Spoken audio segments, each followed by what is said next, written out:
The crisis on the U.S. southern border deepens tonight.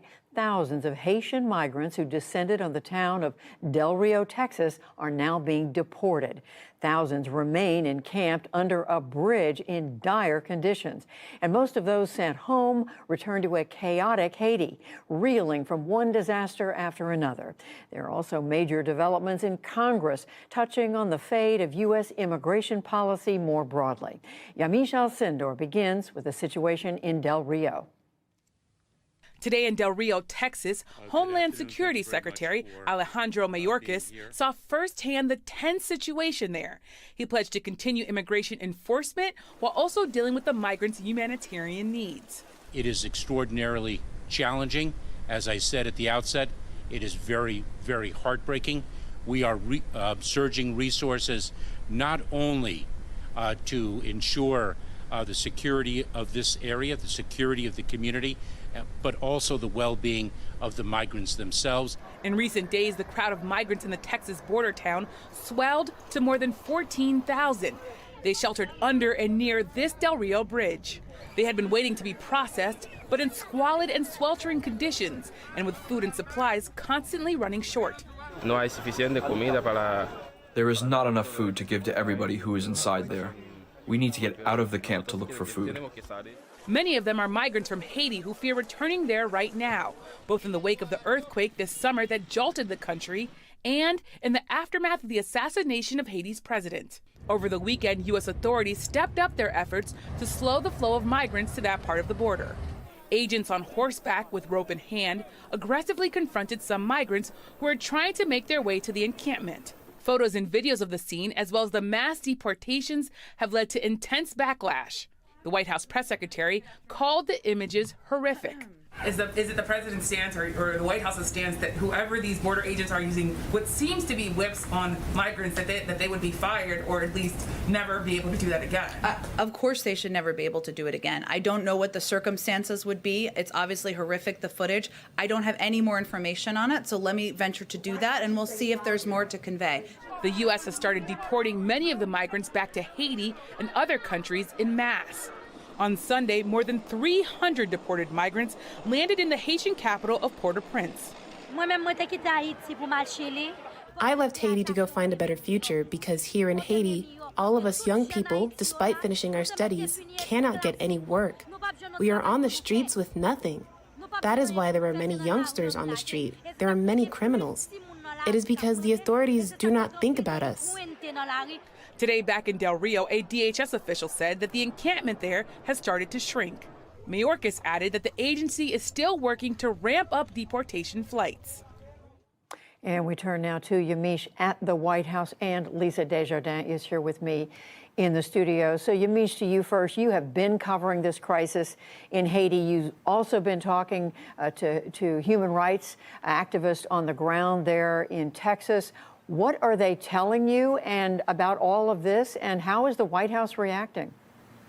Well, both human rights activists and the White House describe what the situation that's playing out in Texas with these migrants, mostly of Haitian descent, as heartbreaking. Now, human rights activists and specifically Haitian American activists, they say that this is really the Biden administration treating these migrants cruelly and inhumanely. I've been talking to a lot of people who are very angry and say President Biden promised Haitian Americans in particular when he was trying to win their votes, but Haitians overall around the country, that he was going to treat people in a more dignified way than his predecessor, former President Trump. But there are a lot of people tonight saying these images prove that President Biden is not doing that and not keeping his word. Now, I should also note that there are human rights activists who say that sending people back into Haiti, a country that is facing so many crises, from gang violence to, of course, the aftermath of the assassination of the president and the aftermath of the earthquake, that it is simply not the right thing to do. One activist put it this way. She told me, sending people back into Haiti is like sending children into a burning house.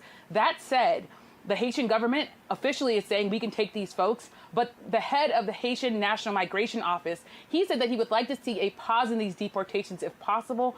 The White House, though, is saying that there's not going to be a pause, that this is what needs to happen, that these deportation flights will continue, and that people do not have the right to remain in the United States, even though there are a lot of people, including activists, who say that there is due process here and that these migrants should be allowed to be able to file for asylum in this country. But of course, under Title 42, which is a Trump-era rule, people are being sent back under the idea of a public health crisis and saying that the fact that the United States simply cannot absorb these people at this time.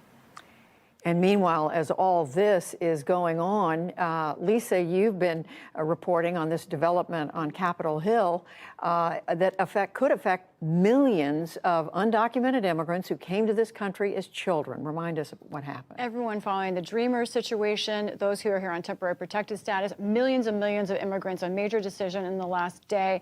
This surrounds budget reconciliation, that big word we've been talking about that is really Democrats' best chance to pass their most kind of controversial, difficult legislation. Let me remind people what we're talking about, first of all. Budget reconciliation is the process by which you just need 51 votes to get something through the Senate, not 60.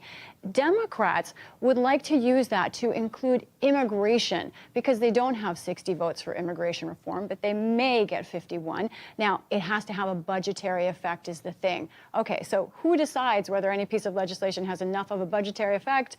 I can hear our viewers, some of them saying it out loud. The Senate parliamentarian, she issued a ruling to Senate leaders last night, and in it, she said, that's Elizabeth McDonough, the parliamentarian, she wrote, giving this legal permanent status to these undocumented immigrants would give these persons freedom to work, freedom to live openly in our society. Changing the law to clear the way to that status is tremendous and enduring policy change that dwarfs its budgetary impact. Essentially, she's saying, you're trying to get around the purpose of budget reconciliation to do large policy changes, and I'm not going to allow that. It does not fit with this process. That is a body blow to what Democrats hope to do. It is a win for conservatives who want to block it. And Lisa, what does it mean overall for immigration reform broadly going forward? It depends on who you speak with. Those activists I talked to today still hold out hope that there might be some kind of window. Democrats in the Senate will try some other kind of maneuvers that we may talk about in coming days. But this was their main form of attacking this issue. Think of it as a political wall, and now the space, that this narrow opening is even smaller.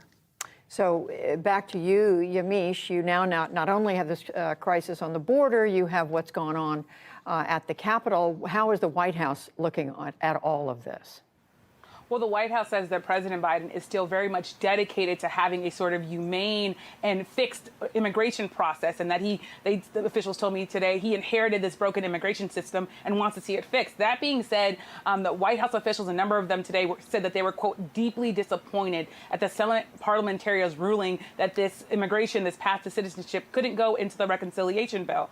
That being said, the White House says they're hoping that maybe senators can find a way to put it back into that bill, or that immigration reform can pass on its own in some way. It's, of course, a very, very hard thing to get through, something that Democrats and Republicans have tried to work on for years. The other thing to note is that the White House is saying this is on a list of other things that they want to get done, including voting rights, including policing reform, including abortion rights and protecting them. So this is really just another challenge for this White House that is facing a number of challenges.